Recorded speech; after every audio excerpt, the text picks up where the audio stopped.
Sziasztok! A következő 48 órának a történéseire, vagy valamire, amire felhívják a figyelmünket a lapok, arra vagyunk kíváncsiak, úgyhogy most megnézzük ismét. 2 csoport van, az első a citrin csoport, a másik az ametis csoport. Kérlek, döntsd el, hogy melyiket szeretnéd megnézni, vagy megnézheted mind a kettőt, és kiválasztod magadnak azt, amelyik jobban rezonál veled. Akkor kezdjük először a citrin csoporttal, a hozzátartozó kártyával. Lássuk, hogy mi a következő 48 óránakban mi várható. Következő 48 órában mi várható.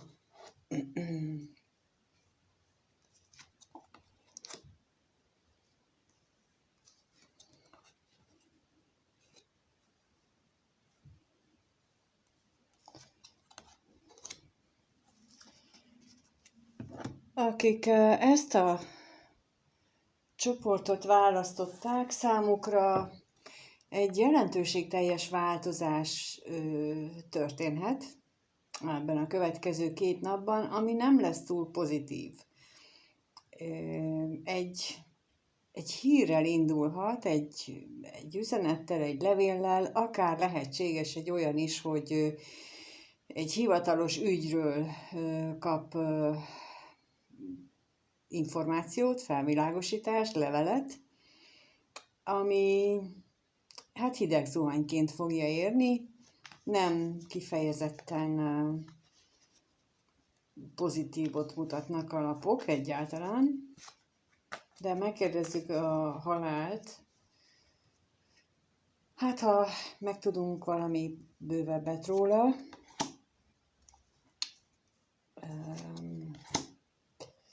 valamilyen anyagi dologgal kapcsolatos ez az egész hír, ez a változás, ez a fordulat. Ez lehetséges egy elég hirtelen jövő fordulat, és lehetséges egy olyan, hogy kiterül, hogy valamit be kell fizetni, valamit nem csináltunk meg, és akkor azután mondjuk bírságot vagy illetéket kell fizetni, szóval valami ilyesmire utalhatnak a lapok, amire lehet készülni. És lehet, hogy a 48 órában csak mondjuk ennek a híre érkezik meg, tehát megjön a levél, hogy akkor fizetnünk kell, mondjuk 2x15 nap múlva x forintot, ami nem kifejezetten örömteli senkinek se, szerintem.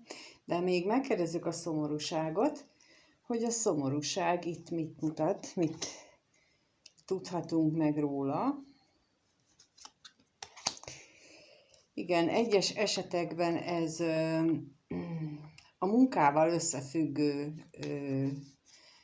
jöhet ez a hivatalos értesítés vagy levél, de ugye pénzzel és munkával összefüggő, tehát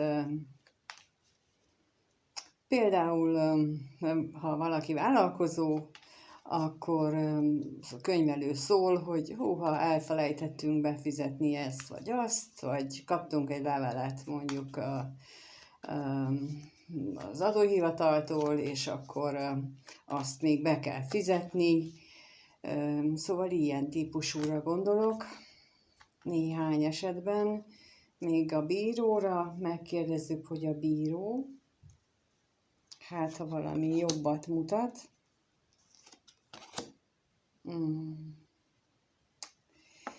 Hát csak annyit mutat jobbat, hogy a jobbra vártunk, tehát valami új dologban reménykedtünk, valami pozitívabb élethelyzetben, de nem túl jól alakulnak a dolgok, itt a szerencsétlenséggel, és hát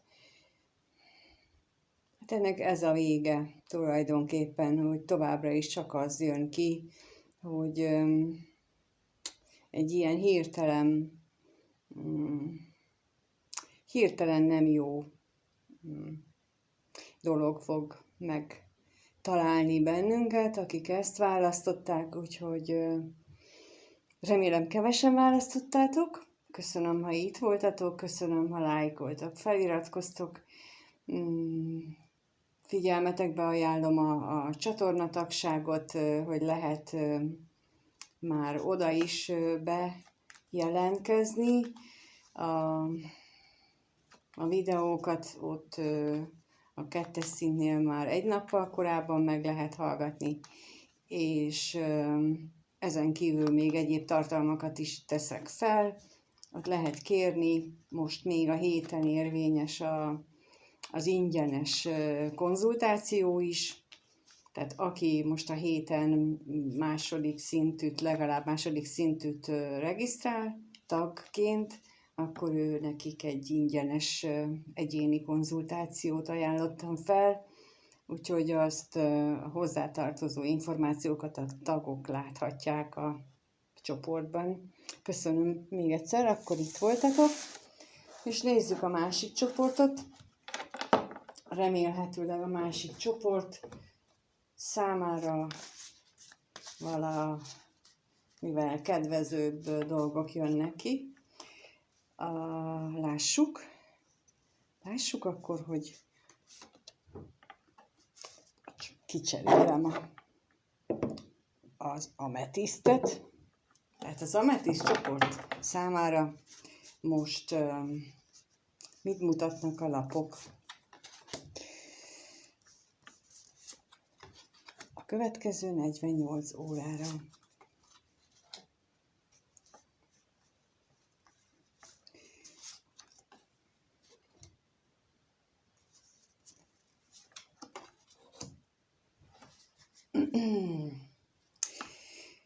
Ezek alapján úgy tűnik nekem, hogy pillanatnyilag egy olyan helyzetben lehettek, ami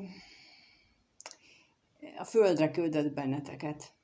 Tehát egy nagyon kellemetlen szituáción vagytok túl, ez lehetséges munkahelyi sérelem, ez lehetséges kapcsolati, nem csak párkapcsolati, hanem bármilyen kapcsolati sérelem, baráti, családi, minden, és bele vagytok ragadva ebbe a sérelembe, és csak újra és újra felidézitek azt, hogy mi történt.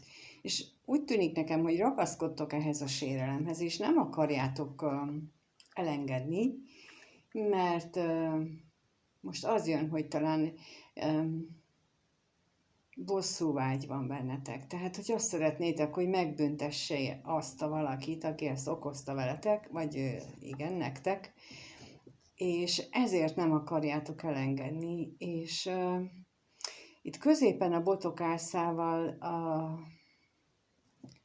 az univerzum, az égiek, ők egy lehetőséget kínálnak nektek.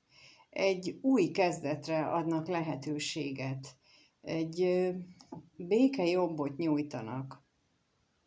És az a lapokból az jön most, hogy nem sokáig fogják ezt a lehetőséget fenntartani, és ha nem éltek vele, hát valószínűleg bánni fogjátok, de most úgy tűnik nekem, hogy a következő 2 napban megérkezik ez a lehetőség, és javasolnám azt, hogy fogadjátok el, és ne ragaszkodjatok ahhoz a gondolathoz, hogy tehetett ilyet velem, miért csinálta ezt velem, mert ez képes ez a gondolat olyan mélyre vinni az embert, hogy fizikailag bele tud betegedni. És én itt most arra látok, hogy ebből legyen kiút, arra látok lehetőséget, hogy ebből kiutat ajánl az univerzum, az élet, csak el kell fogadni. Megkérdezem azt azért, hogy mi az itt a kardok 10-ese, milyen információt kapunk vele kapcsolatban, mi történhetett itt, mit kapunk ezzel kapcsolatosan.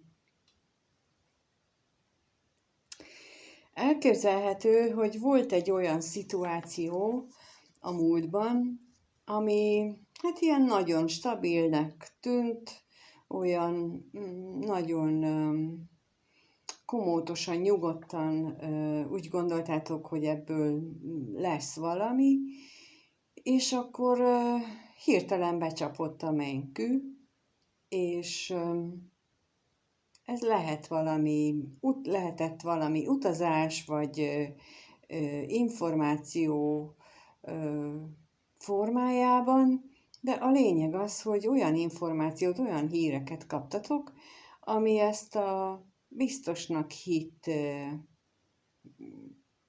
élethelyzetet, azt egyszerűen derékba törte, ketté vágta, és az így padlóra küldött benneteket. De nem csak padlóra küldött, hanem még jól meg is döngölt, és nem bírtatok azóta sem felállni, illetve föl tudnátok állni, de nem is akartok. Az a helyzet, hogy nem is akartok felállni, mint ahogy az előbb mondtam, ilyen nagyon rejtetten, nagyon titkosan ott van bennetek most az jön így belőle, hogy majd a karma elintézi, kívánság, de ez ugyanolyan bosszúvágy, mintha ti intéznétek el. Tehát nincs ezzel semmi különbség. Hogyha valaki ezt így mondja, hogy a karma majd elintézi, az nem a karma fogja, ez a ti kívánságotok, és csak át akarjátok, látszólag áthárítjátok a karmára ezt a dolgot, de valójában ti indukáljátok. És itt most ez jön, hogy lehet, hogy ebből kínál igazából kiutat ez a lehetőség, ami érkezik felétek, hogy ne vegyétek magatokra ezt a terhet, hogy ti bosszút kívántok, bosszút állni akartok valakin, bárkin, se direkt módon, se ilyen álcázott módon. Megkérdezem, hogy mit jelent itt a botok lovagja. A botok lovagjáról tudhatunk-e meg valami plusz információt? Igen. A torony és a botok királynőjével egy olyan lehetőséget mutat itt a botok lovagja, amivel hát megelőzhetitek a torony állapotot. A botok királynője egy nagyon okos, nagyon szenvedélyes, nagyon tüzes, nagyon talpra esett személyiség, aki a legnehezebb helyzetben is tudja azt, hogy mit kell tenni, és ezzel a botokászával, botoklovagja kombinációval tulajdonképpen egy ilyen sugallatot, energiát kaptok, hogy megelőzzétek azt, hogy hát az univerzum rángasson ki benneteket ebből a mostani helyzetből, mert az nem lesz kellemes. És mint ahogy mondtam, hogy azután azért, hogyha egy toronyállapot bekövetkezik, akkor azután azért eléggé gyászos időszak következik. Még akkor is, hogyha tudjuk, hogy egy torony állapot tulajdonképpen egy nagyon pozitív esemény hosszú távon, de rövid távon egy nagyon szörnyű is tud lenni. Egyes elgondolások szerint ezt az állapotot nevezik isteni időzítésnek, amikor a lélek leszületése előtt ugye meghatározza a sarokpontokat az életben, amit le szeretne élni, amiket meg szeretne valósítani, a feladat, a küldetés, amiért érkezik, és ha az életeseményei ugyan terelik erre az útra, amit megtervezett magának a lélek, de ha mégsem csinálja meg, mert félelem, vagy ragaszkodás, vagy bármilyen más okból nem hajlandó meglépni, akkor szokott életbe lépni a torony állapot, de azt is tulajdonképpen a lélek maga tervezte meg, és itt erre utalnak a lapok, hogy úgy tűnik, hogy következne egy olyan szituáció, amit ti előre elterveztetek, de nem akarjátok ezt megélni, de most lehetőség adódik, hogy önként, és ne a durvábbik, hanem a finomabbik változat valósuljon meg. Megkérdezem még itt a kelyhelkötöst, hát ha megtudunk róla valamit, hogy mi lesz ez, hogy milyen életterületre vonatkoznak ezek a dolgok.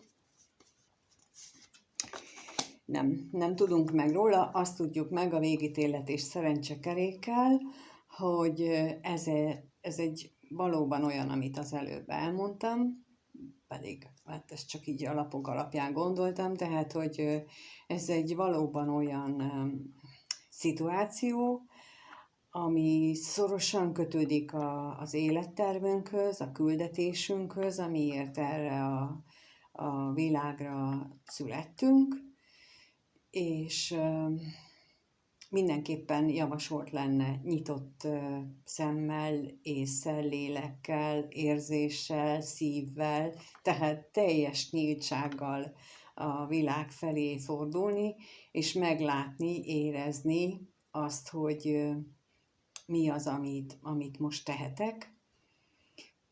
De ezt előtte át lehet gondolni, hogy hova vagyok én beleragadva, mi az, amiből már tovább kellene lépnem, és mégis ragaszkodom hozzá, és ezzel lehetne kikerülni azt, hogy az égieknek közbe kelljen avatkozni, mert ez így is úgy is meg fog történni, csak az időpontja kérdéses. Ez lehet most, vagy lehet 1, 2, 5, 10 év múlva, de nem fog jókor jönni, amikor érkezik, az biztos. Jó, hát köszönöm, hogyha itt vagy, meghallgatsz.